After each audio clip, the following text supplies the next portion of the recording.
أعوذ بالله من الشیطان الرجیم. بسم الله الرحمن الرحیم. قدرمن کتونکو زه محمد اسرار د خپل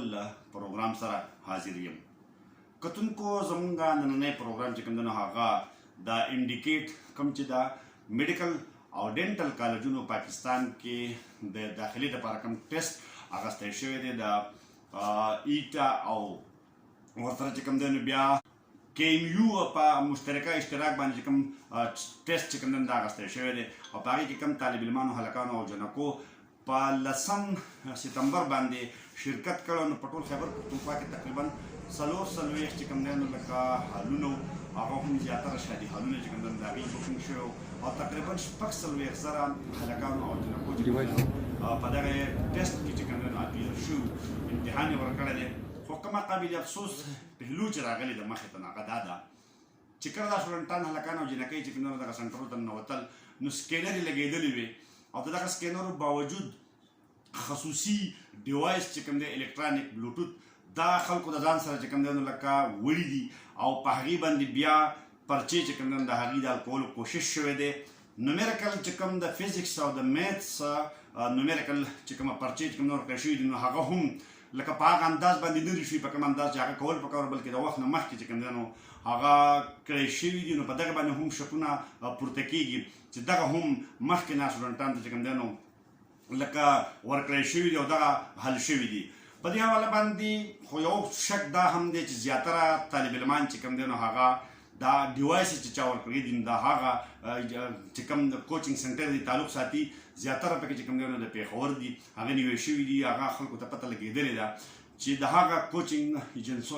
دغه چې کوم دی دا سنټرو د هغې طالب علمانو کوم ډیوایس چې ورکړل شوي بیا هغه ډیوایس چې کوم دی د هغې مارکیټ قیمت چې دی نو هغه 1000 روپۍ دی یا 2000 روپۍ دی. خو دوی ته د طالب علمانو نه د هغې د مور پلار نه چې کوم دی 35000 روپۍ اخیستی شوي دي. یو خو دغه پیسې هم زیات اخیستی شوي دي بیا چې کومې پرچې ورته حل کولې کم ټیچر چې دوی کېنولو دا انکشاف شوی چې څومره تحقیق شوی دی نو هغې بیا 35 لک روپۍ چې کوم دی نو د مور پلار سره خبره شوې چې دا به پاس کوو مونږه دا پرچې به ورته حل کېږي په دغه ډیوایسز باندې او تاسو به مونږ له 35 لک روپۍ راکوئ ځکه چې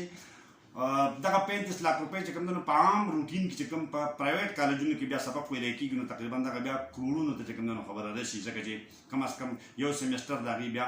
8 لک 12 لک او 13 لک روپۍ په هغې باندې خرچه راځي. خبره دا ده چې زموږ نظام چې کوم دی نو دومره کمزوری ولې دی او حکومتونه څه شو متعلقه ایجنسۍ څه شوې او کوم خلک چې ځان ته ډېر زیات پوهان دا امتحانونه اخلي دا هغې ته دا یو سوال کوم چې دا هر څه کېدل او یا کېږي دا بیا په نورو چې کوم ایټا ټسټونه اخلي یا نورې کومې ټسټینګ ایجنسۍ دي د هغې ټول کردار چې کوم دی نو هغه شکي دی او دغه شانتې کېږي دغه شانتې دا پوسټونه خرڅېږي او خلکو ته چې کوم دی نو مخکې نه ایډوانس پرچې ورکړی کېږي. خبره دا ده چې د هغه خلکو به څه کېږي چې چا خپل بچه دغه کوچینګ ایجنسۍ کوچینګ چې کوم سنټر دی هغې ته د لیږلو قوت او طاقت نه لرو د هغې فیس نشو ورکولی او هغې خو دغه حل کړی دی خو چې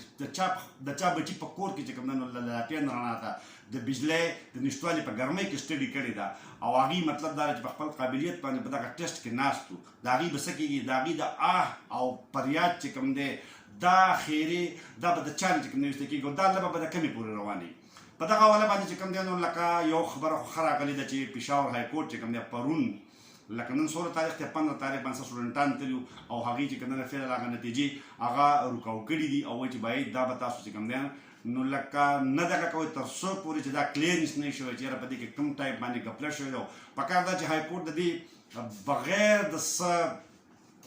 تفریق نه چې په دې کې هر څوک انوال دي بغیر د څه تفریق نه چې کوم دی نو لکه د دې دپاره خپل یو جج مقرر کړي او د هغې په نګرانۍ کې چې کوم دی ټیک ټاک تحقیق وشي او کوم خلک چې د قام د هغه قابلانو بچو سره چې کوم دی د هغې د قسمت سره د هغې د دغه سره لوبې کوي د هغې خلاف ټیک ټاک کاروایي وشي په سوشل میډیا باندې خو دغه خلکو ښه خاندانونه وشرمېدل چا سره چې ډیوایسز نیوی شوي دي او په هغې باندې پرچې شوي تقریبا په هر سنټر کې چې کوم ډیوایسز موجود نیوی شوي دي د هغې خو لکه دغه شرم پوره و چې کوم خلک هغې ته بدې ردې وایي خو د هغه خلکو مداوه چې کوم دی ضروري کول پکار چې چا په قابلیت باندې دغه ټسټ ته په دغه ټسټ کې ناست شو او اپلای چې کوم دی نو کړې وه نو په دغه حواله باندې د پېښور های کورټ نه موږ یو ریکویسټ کوو چې د های کورټ د جج په نګرانۍ کې پکار دی چې تحقیقاتي کمیټې جوړې شي او دا لبه یو ځل ختمول پکار دي دا مافیاز چې کوم د اسوسییشن په شکل کې یا په دغه شکل کې په دې وطن کې موجود د خلکو د قام د بچو سره لري کې دا بس ډاکټر چې په او خپل په کې دا هم خبر ده چې د اف سی رزلټ لا نه دی ورشوي چې کوم لکه په 200 کې 150 نمبر اگست د واقع د فرست ایئر په نتیجه کې چې کوم 200 نمبر دي نو لکه چې د په دې سیکنډ ایئر کې 400 واخلي او دغه کتاب بوت لمات په کالج کې کېنو په میډیکل کالج کې لا نتیجه نه راوړل شوې زه دا وایم چې دغه ډاکټر به سبا په نقل باندې بیا راوځي دا بیا د قام چې کوم نو صحیح علاج وکړي دا چې ختمول پکار دي د های کورټ د اکشن مونږ چې کوم دی نو قدر کو خدا وسره سوال کو چې یو کمیټي تحقیقاتي د جج په نگرانۍ کې جوړ شو دا لپاره چې کوم دا یو بیا ختم شي مهرباني ډیره مننه